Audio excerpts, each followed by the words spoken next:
క్రైమ్ని క్రైమ్గానే చూస్తాం, కానీ క్రైమ్ వెనకాల సామాజిక అంశాలు ఉంటాయి, జీవితాలు ముడిపడి ఉంటాయి.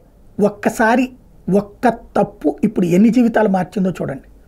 నిన్న బెజవాడలో అందరి కళ్ళెదురుగుండా జరిగినటువంటి మర్డర్, ఎవరైతే ఒక తండ్రిని అంటే తన బిడ్డని వేధిస్తున్నాడంటూ మణికంఠ అనే అబ్బాయిని ఆపినటువంటి తండ్రి రామ్ ప్రసాద్ని దారుణంగా హత్య చేసినటువంటి ఉదంతంలో 3 కీలకమైన అంశాలు.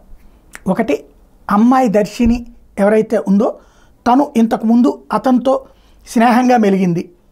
ఆ విషయంలో అయితే అతను ఇంట్రెస్ట్ ఏది వాళ్ళిద్దరి మధ్యన సెల్ఫీలు అయ్యి ఉన్నాయంటూ అతను మాట్లాడినటువంటిది నిన్న చూస్తున్నాం.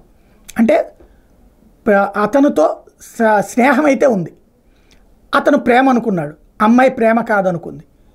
ఇంట్లో తండ్రి ఎప్పుడైతే వద్దని చెప్పాడో ఆ తండ్రికి అతనేమో నేను ఫ్రెండ్షిప్ అనుకుంటే అతను ప్రేమని వెంటపడుతున్నాడు అని చెప్పడంతో ఆ తండ్రి ఆ అబ్బాయి ఇంటి దగ్గరికి వెళ్ళి పెద్ద మనుషుల్ని తీసుకువెళ్ళి చాలా మర్యాదగా మా అమ్మాయి ఇట్లాగా అనుకుంటుంది, మీ అబ్బాయి ఎట్లా అనుకుంటున్నాడు, తప్పని చెప్పారు. అది మంచి ఉద్దేశంతో చెప్పారు, కానీ ఏమైంది, దానికి పగ పెంచుకుని చంపేశాడు. ఇప్పుడు అతను జైలుకి వెళ్ళడం ద్వారా అతన్ని నమ్ముకున్న కుటుంబం నాశనమైంది, అలాగే ఆయన చనిపోవడం ద్వారా ఆ కుటుంబం నాశనమైంది, అట్లాగే ఆ ఆడపిల్ల తీవ్రమైనటువంటి సంక్షోభంలో పడింది. ఓవరాల్గా ఇది క్షణిక ఆవేశం కాదు, సరైనటువంటి దారి లేనటువంటి ఆవేశం, బాధ్యత లేనటువంటి ఆలోచన పర్యవసానం ఇది. సమాజంలో ఇప్పుడు ఎదురవుతున్నది ఏంటంటే, ప్రేమించడంలో తప్పు లేదు, ఆ ప్రేమని వ్యక్తపరిచాక అవతల వాళ్ళు వద్దనగానే ఆగిపోవాలి. అమ్మాయిలు ప్రేమించడం కోసం స్నేహం చేయట్లా, స్నేహాన్ని ప్రేమగా భావించే అబ్బాయిలు తప్పు.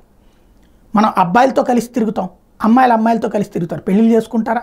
లేదు కదా. కాలం మారింది కాబట్టి అబ్బాయిలు అమ్మాయిల ఫ్రెండ్షిప్ని సమాజం పట్టించుకోవట్లేదు కాబట్టి అలాంటి స్నేహం చేస్తుంటే అబ్బాయిలు ఆలోచనలో అది ప్రేమ కిందన మారుతూ ఉండటం అన్నటువంటిది ప్రమాదకరంగా మారుతోంది. అమ్మాయి కాదు నాది ప్రేమ కాదు అని చెప్పగానే అక్కడి నుంచి పగలు పెంచుకునేటటువంటి పరిస్థితి అవుతుంది. ఇది అత్యంత ప్రమాదకరం అవుతుంది సమాజానికి.